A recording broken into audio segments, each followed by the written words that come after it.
What's up, guys? Ryan from Athix Fitness here again with the whiteboard. We're back, we're doing it. Episode, I didn't change that.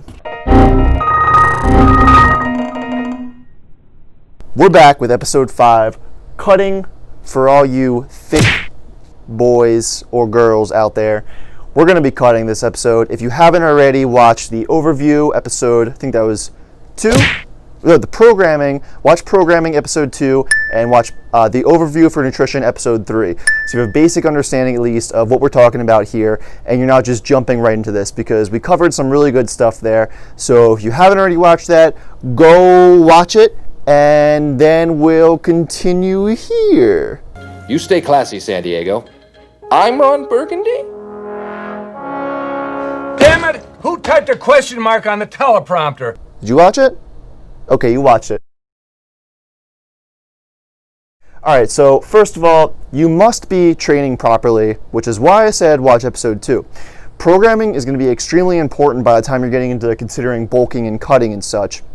You got to be making sure that your programming is on point and that you built a decent amount of muscle already by the time you consider cutting. Unless you're, very overweight, in which case you should be considering a slow cut to recomp. But in that case, that's something different. We're talking about people who have built a considerable amount of muscle at this point and are in the range of 12 to 20% body fat and are healthy and have a decent amount of muscle and are cutting. So do that, build the muscle first before you get into serious thinking about cutting. Know your maintenance calories, so know how much you're eating to maintain exactly what body weight you are right now. So for me, for example, I'm eating 2,800 calories a day. I've been doing that for a few months. I know exactly how much I'm eating. If I wanted to cut, I would start with subtracting 250 calories. So I would go down to 2550. So I'd be eating 2550 calories per day to start my cut. And if my weight wasn't trending in the right direction that I wanted it to, then after a couple weeks, give it a couple weeks to see if your body responds first. Then subtract 100 calories each week after that until your weight is trending in the right direction. Don't cut too quickly. That could result in more muscle loss than you want. It's important to go fairly slow with this stuff. Don't crash diet. Your hormones will go all out of whack. Do a slow, smart cut. Make sure you know what you're doing before you cut. So start with 100 calories after the 250 calories per week if you're not seeing results already. Making sure that you're tracking your progress via either body weight on the scale or at least measurements of your muscles, your waist, things like that. That gives you a good idea if you're losing weight in the right areas. Your waist size should be going down more than anything else. Also, calorie counting is going to be very important for cutting or bulking. I would say especially for cutting because you don't want to rush the process like I said. And calorie counting, weighing all your food, everything you consume, eliminates a variable of knowing how much you're eating. So you know exactly how much you're eating in this case. You can dial in your calories as close as you can every single day. This is a great habit to get into and will really, really help you along the way. If you don't want to do it for maintenance, that's fine. Definitely consider weighing your calories when cutting, especially when you're getting more into a serious cut. Cutting can be very difficult, obviously. No one wants to diet, but there are ways to make these things better. Some people handle cutting worse than others. Some people, you take a few little snacks out of their day and all of a sudden they think they're starving. And everyone knows someone like that. I don't need it. I don't need it. I definitely don't need it. I need it! This is another reason why you shouldn't slash your calories too much to start off with. It's better to slowly ease into it. Cutting, it can have effect on your body over time. It can reduce certain hormones. It can throw some hormones out of whack, at least if you cut extreme extent for a prolonged period of time. Cutting in general, it can actually improve your blood markers. So if your body fat percentage goes down, some of your blood markers will generally go up. Your blood pressure will probably get better. Your cholesterol levels might get better. You should already have good cholesterol levels if you're on a plant-based diet for the most part, but they may improve even more. And some other blood markers may improve as well. Make sure you're getting enough micronutrients in your diet, especially during a cut. If you're not eating as much, it's very important to at least make sure that you're getting the important vitamins. Eat your vegetables. If you can't get fruits in, if you have a very low calorie diet, if you can't get your fruits in, it's understandable. If you eat a lot of vegetables, it's probably going to make up for the most part. Considering a multivitamin may be helpful here. I don't necessarily recommend a multivitamin for a lot of people. You can kind of pinpoint what vitamins you may be low on and take those individual supplements. That's probably a better idea. But if you're eating a lot of vegetables, you probably don't have to worry about it besides B12. But we'll get into that in the supplementation episode later. For your macros, basically the leaner you get, the longer you've been cutting for, the more you're gonna wanna increase protein for body composition. We'll talk about that first. So your protein levels, I would suggest if you're first starting a cut, if you're, I would say as low as 15% body fat, you can get away with 0.8 grams per pound of body weight, or even go lower. If you're very overweight, you can go by lean body mass. I would just multiply that by your lean body mass. Don't even include your total body weight. Just make sure you're getting enough protein. If you're above 25% body fat or something, just get a decent amount. But if you're around 15%, start with that 0.8 grams per pound of body weight marker. The lower you trend in body fat over time, the leaner you get, the lower your calories get, the higher you should keep protein. So I would say that if you're cutting to single digit body fat, first of all, you're gonna want to up your protein on a plant-based diet as high as 1.2 grams per pound of body weight. And yes, that is very high, but research shows that for dieting, bodybuilders and such, I know this probably isn't most of you guys, but the higher they kept their protein, the more muscle mass they kept when cutting into single digit body fat. Also, the older you are, the more resistant your body probably is to muscle protein synthesis response from getting protein. So consider higher doses of protein per day if you're, older than 45-ish or so, maybe a little older than that, just because your protein response will be blunted. We'll cover more about these advanced topics in nutrition in a later episode. For fat, try to get about 20% of your macros daily from fat.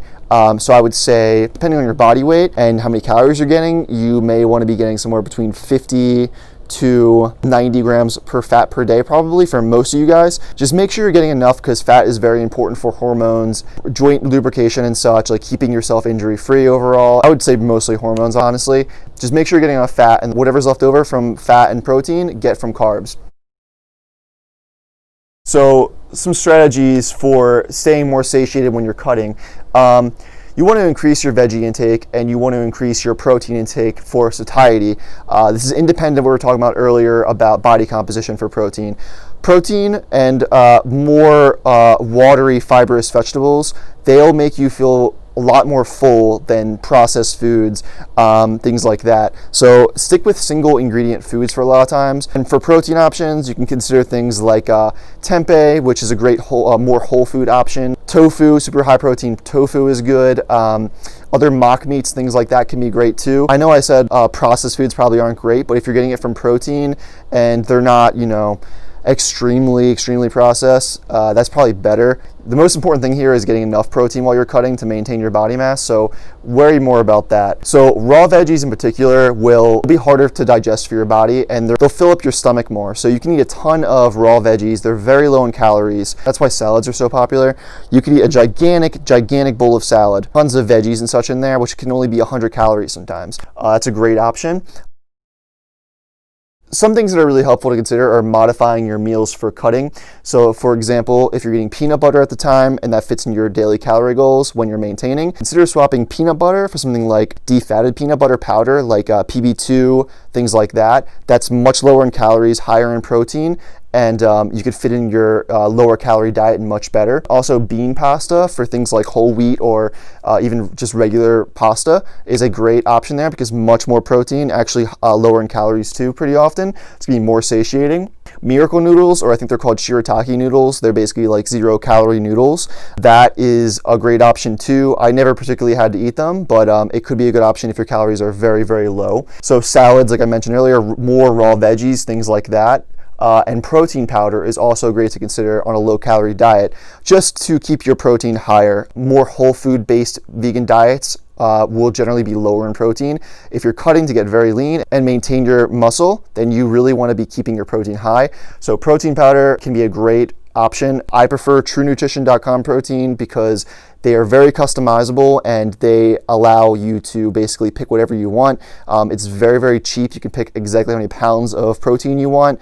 I think it's great. It's been my favorite for years. So if you want to use that, I have a discount code, AETHIX, AETHIX, 5%. Use that if you want. I personally love it. Some other strategies that will really help you for cutting to get very lean.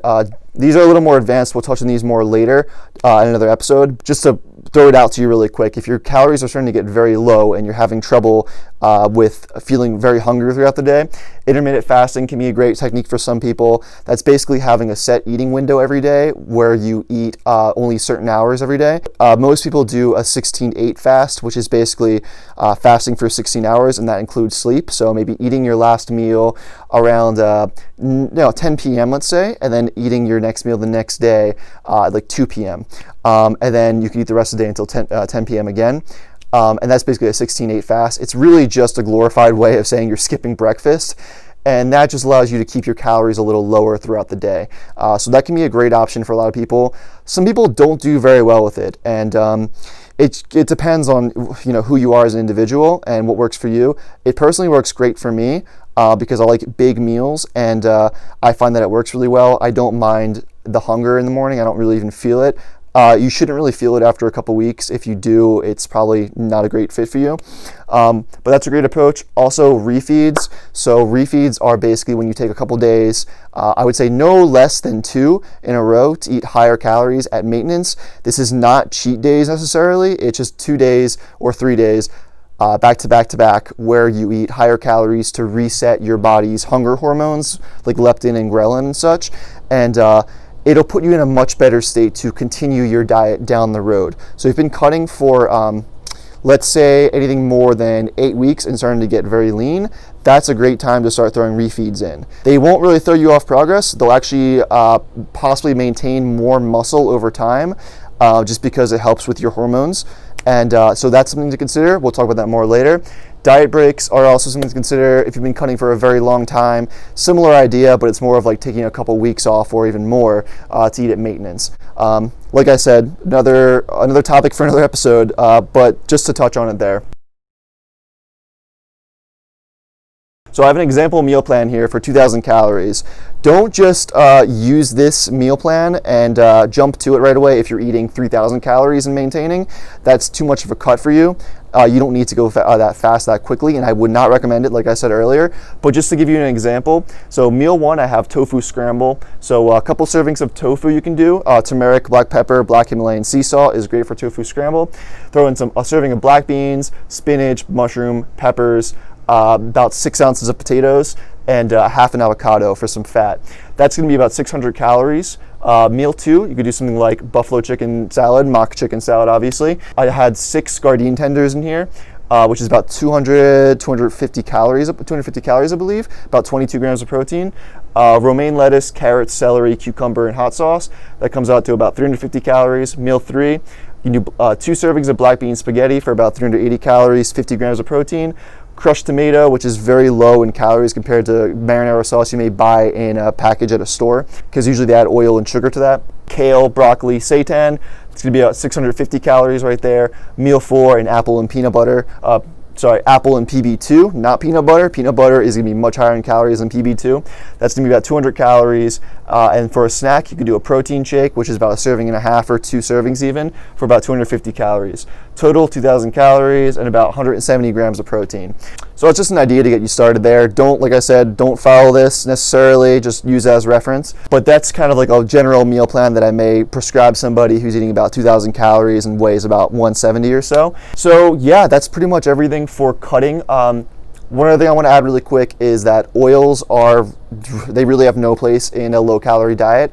It's basically just junk calories. You don't need that. Cook with water in a pan. Don't use the spray oil, even though they say it's 0 calories in the thing. It's probably not actually 0 calories after you're done spraying the fucking thing for 5 seconds. Don't use those. Try to cook with water on non-stick pans. That will really help you. Yeah, I just want to touch on that really quickly because I didn't earlier. But that basically covers everything for basic cutting strategies on a plant-based diet. If you haven't already, subscribe and comment below for any questions or anything you want me to cover in the future. Thank you guys so much for watching. The next episode will come out next week, and I'm excited to keep going with you guys, keep getting you guys into some vegan fitness stuff, and keep educating. So thanks so much, and I'll see you guys in the next one. Peace.